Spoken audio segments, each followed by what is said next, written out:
সবাইকে স্টক অবজারভারের পক্ষ থেকে শুভেচ্ছা জানিয়ে শুরু করছি আজকের আলোচনা। বন্ধুরা, আজ আমরা 4টি ট্রেডিং স্টক নিয়ে আলোচনা করব। স্টকগুলো হলো Fuan ceramic, advent Pharma, GMI hospital এবং ইন্ট্রাকো।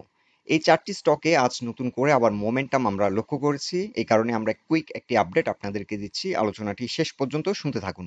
আলোচনাটি শুরুতে আমি সবাইকে রিকোয়েস্ট করব, ডিসক্লেমার অংশটি আপনারা ভালো করে পড়ে নেবেন। পুঁজিবাজার ঝুঁকিপূর্ণ।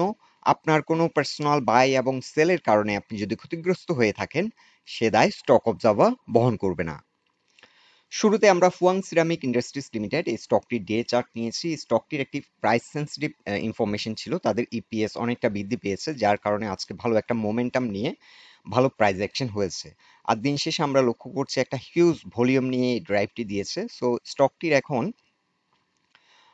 যে ইমিডিয়েট যে রেসিস্ট্যান্সটি, একটি কি রেসিস্ট্যান্স পয়েন্ট হচ্ছে 20.4 কিংবা 5 এই জোনটিতে।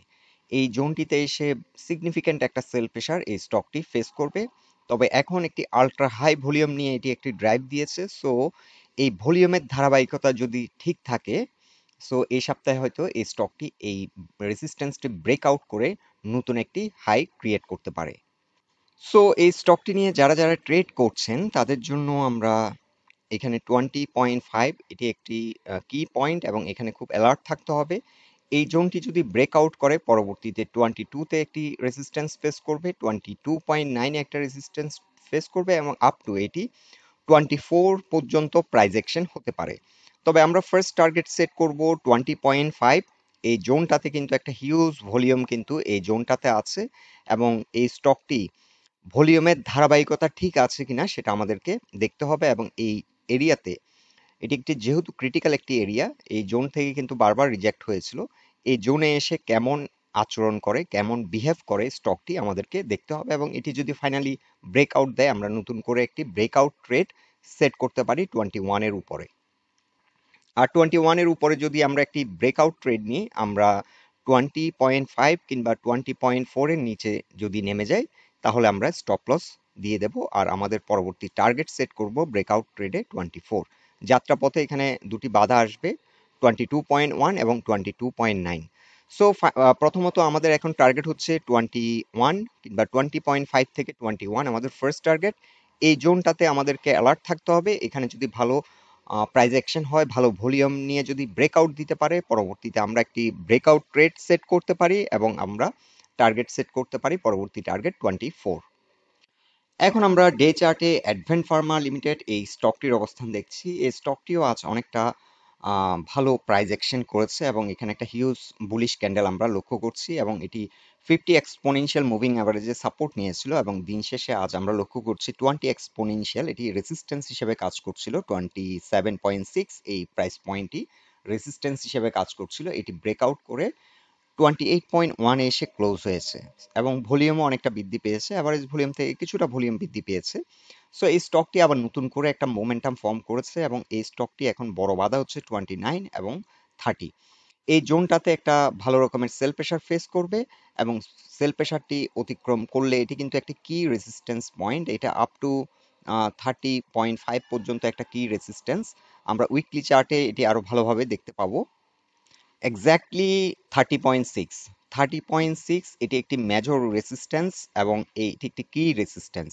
এই রেসিস্ট্যান্সটি যদি অতিক্রম করতে পারে এই স্টকটি পরবর্তী আমরা টার্গেট সেট করতে পারি 37 থেকে 38 কিংবা 35 থেকে 37 পর্যন্ত আমরা আমাদের টার্গেট সেট করতে পারি। তবে এখন আমাদের ফার্স্ট টার্গেট হচ্ছে 30। এই জোনটাতে এসে কেমন আচরণ করে স্টকটি আমাদেরকে দেখতে হবে, কারণ যদিও ভলিউম বৃদ্ধি পেয়েছে বাট ভলিউম এখনো সিগনিফিক্যান্ট আমরা বলতে পারবো না। আমরা আরো 2-1 দিন এই স্টকটি দেখতে হবে, কারণ উইকলি চার্টে আমরা মাত্র ফার্স্ট একটি ট্রেডিং সেশন আমরা পার করেছি। ফার্স্ট ট্রেডিং সেশনে স্যাটিসফ্যাক্টরি ভলিউম হয়েছে এবং প্রাইস অ্যাকশন হয়েছে এবং যেটি ইম্পর্টেন্ট সেটি হচ্ছে 20 এক্সপোনেনশিয়াল মুভিং অ্যাভারেজের উপরে ঘুরে দাঁড়িয়েছে, এটি একটি ভালো দিক।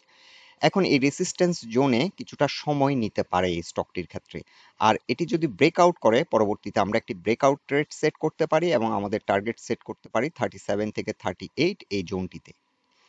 এক্স্যাক্টলি আমরা যদি ফিবোনাচি চার্ট ড্র করি 36 এই জোনটাতে এসে কিন্তু 161% যে সাইকেলটি এই সাইকেলটি কমপ্লিট করবে এই জোনটাতে। সো 36 আমরা পরবর্তীতে টার্গেট সেট করব। এখন আপাতত আমরা এই জোনটাতে কেমন অ্যাক্ট করে 30.6 এটি হচ্ছে কি রেজিস্ট্যান্স, এবং তার আগে এখানে 29.6 ও একটা ভালো রকমের সেল প্রেসার ফেস করবে। সো এই জোনটা হয়তো অতিক্রম করতে পারবে এখন যে মোমেন্টাম আছে, কিন্তু এই জোনটা অতিক্রম করতে কিন্তু এখানে একটা হিউজ ভলিউম কিন্তু আটকে আছে। সো এখন বর্তমান যে ভলিউম হচ্ছে এই ভলিউম দ্বারা কিন্তু সম্ভব না এই রেসিস্টেন্সকে ইমিডিয়েট ব্রেকআউট করা। সো এই জোনটাতে এসে হয়তো একটু টাইম নেবে, আর ভলিউম যদি গ্র্যাজুয়ালি বৃদ্ধি পায় এবং ধারাবাহিকতা যদি ঠিক থাকে তাহলে হয়তো এটি ইমিডিয়েট এই জোনটিকে ব্রেকআউট করে, অর্থাৎ 30.6 এই প্রাইস পয়েন্টটিকে ব্রেকআউট করে নতুন একটি হাই হয়তো ক্রিয়েট করবে, এবং সেক্ষেত্রে ইমিডিয়েট হয়তো এটি 36 পর্যন্ত হিট করতে পারে। তবে এখানে আমাদেরকে খেয়াল রাখতে হবে মোমেন্টাম ট্রেডিং এ ভলিউম এবং ভলিউমের ধারাবাহিকতা, এই দুটো জিনিস কিন্তু খুবই ইম্পর্টেন্ট। আর এই স্টকটি নিয়ে যারা সাপোর্ট হিসাবে চিন্তা করছেন, সাপোর্ট নিয়ে চিন্তা করছেন, এটি এখন 27.6 ফার্স্ট সাপোর্ট এবং সেকেন্ড সাপোর্ট হচ্ছে 26.4। এখন আমরা ডে চার্টে দেখে নিচ্ছি জেএমআর হসপিটাল রিকুইজিট ম্যানুফ্যাকচারিং লিমিটেড এই স্টকটির অবস্থান। এই স্টকটি আমি আপনাদেরকে এর আগেও বেশ কয়েকবার অ্যানালাইসিস দিয়েছি, অ্যাডভেন্ট ফার্মারও আমরা আগে অ্যানালাইসিস দিয়েছিলাম, তবে ফুয়াং সিরামিক আমরা এর আগে কভার করিনি, আজকে নতুনভাবে কভার করছি। এই স্টকটি আমি আপনাদেরকে বলেছিলাম যে এই রেসিস্ট্যান্সটি যদি ব্রেকআউট করে আমরা আমাদের টার্গেট সেট করতে পারি 91 থেকে 93। সো এই স্টকটি এখন একটি কি রেসিস্ট্যান্স হচ্ছেন 84। 84 যদি ব্রেকআউট করে তাহলে এই স্টকটি কিন্তু 91 থেকে 100 পর্যন্ত প্রাইস অ্যাকশন করতে পারে। এটি তার যে প্রিভিয়াস যে হাইটি সেটি হয়তো চেস করতে পারে। তবে তার আগে এখানে একটা রেসিস্ট্যান্স ফেস করবে 91 কিংবা 90 থেকে 91 এই জোনে এসে একটা রেসিস্ট্যান্স ফেস করবে। সো স্টকটির জন্য এখন একটি কি পয়েন্ট হচ্ছে 84। 84 যদি ব্রেকআউট করে তাহলে এই স্টকটি একটা ভালো প্রাইস অ্যাকশন করবে, এবং এই স্টকটি আমি আপনাদের বলেছিলাম যে এই স্টকটি আমরা হোল্ডিং এ নিচ্ছি। এটা ভালো একটা ফান্ডামেন্টালিও এই স্টকটির অবস্থান ভালো, এবং ভালো মাঝে মাঝে ভালো একটা প্রাইস অ্যাকশন করে, মার্কেট পারফরমেন্সের সাথে সাথে ভালো একটা পারফরমেন্সও অনেক সময় করে। সো এই স্টকটি আপাতত আমরা টার্গেট সেট করছি, ফার্স্ট টার্গেট হচ্ছে আমাদের 90, সেকেন্ড টার্গেট হচ্ছে 100। তবে যাত্রাপথে এখন একটা বড় বাধা হচ্ছে 84, এই জোনটাকে অতিক্রম করা। এর আগেও কিন্তু এটি অ্যাটেম্প্ট নিয়েছিল কয়েকদিন আগে, এখান থেকে ব্যর্থ হয়ে কিন্তু একটা বড় রকমের কারেকশনে পড়ে যায়।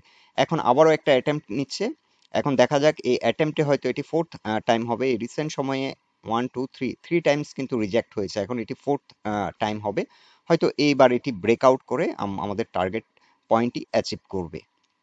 আর যারা যারা সাপোর্ট নিয়ে চিন্তা করছেন, এখন স্টকটির 80.5 ফার্স্ট অফ সাপোর্ট এবং সেকেন্ড সাপোর্ট হচ্ছে 78.6। এখন আমরা ইন্ট্রাকো রিফুয়েলিং স্টেশন লিমিটেড এই স্টকটির আমরা ডে চার্ট নিয়েছি, এবং ডে চার্টে এই স্টকটিও একটা ক্রিটিক্যাল জোনে অবস্থান করছে। এই স্টকটি এখন নতুন করে একটা মোমেন্টাম ফর্ম করেছে, কিন্তু ভলিউম কিন্তু বিলো অ্যাভারেজ ভলিউমে ট্রেড হচ্ছে। আর এই স্টকটির জন্য একটি কি রেসিস্ট্যান্স পয়েন্ট হচ্ছে এটি 51.6, 51.6, 51.60, ইয়াস, 51 টাকা 60 পয়সায়, এটা কিন্তু একটা কি রেসিস্ট্যান্স। এবং এই স্টকটি এখানে একটি cup and handle pattern create করছে, এবং এই প্যাটার্নটি যদি ব্রেকআউট হয় এই স্টকটি আপ টু 64 পর্যন্ত প্রাইস অ্যাকশন হতে পারে। সো এই জোনটাতে এসে এই স্টকটি কেমন বিহেভ করে, কেমন প্রাইস অ্যাকশন হয়, এটা আমাদেরকে লক্ষ্য রাখতে হবে। এখানে একটা কাপ এন্ড হ্যান্ডেল প্যাটার্ন আমরা আইডেন্টিফাই করছি, এবং কাপ এন্ড হ্যান্ডেল এটি হ্যান্ডেল ক্রিয়েট হচ্ছে। সো এই পয়েন্টটাতে যদি ব্রেকআউট হয়, ব্রেকআউট হওয়ার পর হয়তো একটা রিটেস্ট দিবে, রিটেস্ট সাকসেসফুল হয়ে গেলে এই স্টকটির গন্তব্য হবে আপ টু 60 থেকে 64 পর্যন্ত এটা প্রাইস অ্যাকশন হতে পারে। সো এই স্টকটির ক্ষেত্রে এখন নতুন করে একটা মোমেন্টাম ট্রেড অপরচুনিটি ক্রিয়েট হতে পারে সামনে। আর এই জোনটাতে আমাদেরকে অ্যালার্ট থাকতে হবে, যারা এখানে ট্রেড নিয়েছেন 51-এ কিন্তু আপনাদেরকে খুব অ্যালার্ট হয়ে যেতে হবে। এখান থেকে কিন্তু ভলিউমের যে এখন বর্তমান অবস্থা, এই ভলিউম দিয়ে কিন্তু এই রেসিস্ট্যান্সটি ইমিডিয়েট ব্রেকআউট করা হয়তো সম্ভব হবে না, এখান থেকে আবার রিট্রেস করতে পারে, এবং কিছুদিন এখানে হয়তো একটু সাইডওয়ে করে এটি ব্রেকআউট দিতে পারে। সো এটি একটি খুবই গুরুত্বপূর্ণ একটি প্যাটার্ন ফর্ম করছে। এই স্টকটি আপনারা চাইলে আপনাদের ওয়াচ লিস্টে রাখতে পারেন, এটি হয়তো ভালো একটা মোমেন্টাম ট্রেড অপরচুনিটি আপনাদের দিতে পারে। আর এই স্টকটির ক্ষেত্রে আপনারা যারা এখন সাপোর্ট নিয়ে চিন্তা করছেন, এটি এখন বর্তমানে স্ট্রং সাপোর্ট হচ্ছে 46, এটি 20 এক্সপোনেনশিয়াল মুভিং অ্যাভারেজকে রেসপেক্ট করছে। এখানে আমরা দেখতে পাচ্ছি সাপোর্ট লাইনে এসে সাপোর্ট নিয়েছে, সাপোর্ট নিয়ে এখান থেকে একটা রিভার্সাল দিচ্ছে। সো এটি 46 ফার্স্ট সাপোর্ট এবং পরবর্তী সাপোর্ট হচ্ছে 42। সো বন্ধুরা, এটাই ছিল এই 4টি স্টক নিয়ে আমাদের অবজারভেশন। আলোচনাটি যদি আপনাদের ভালো লেগে থাকে, পোস্টটিকে আপনারা লাইক দিন।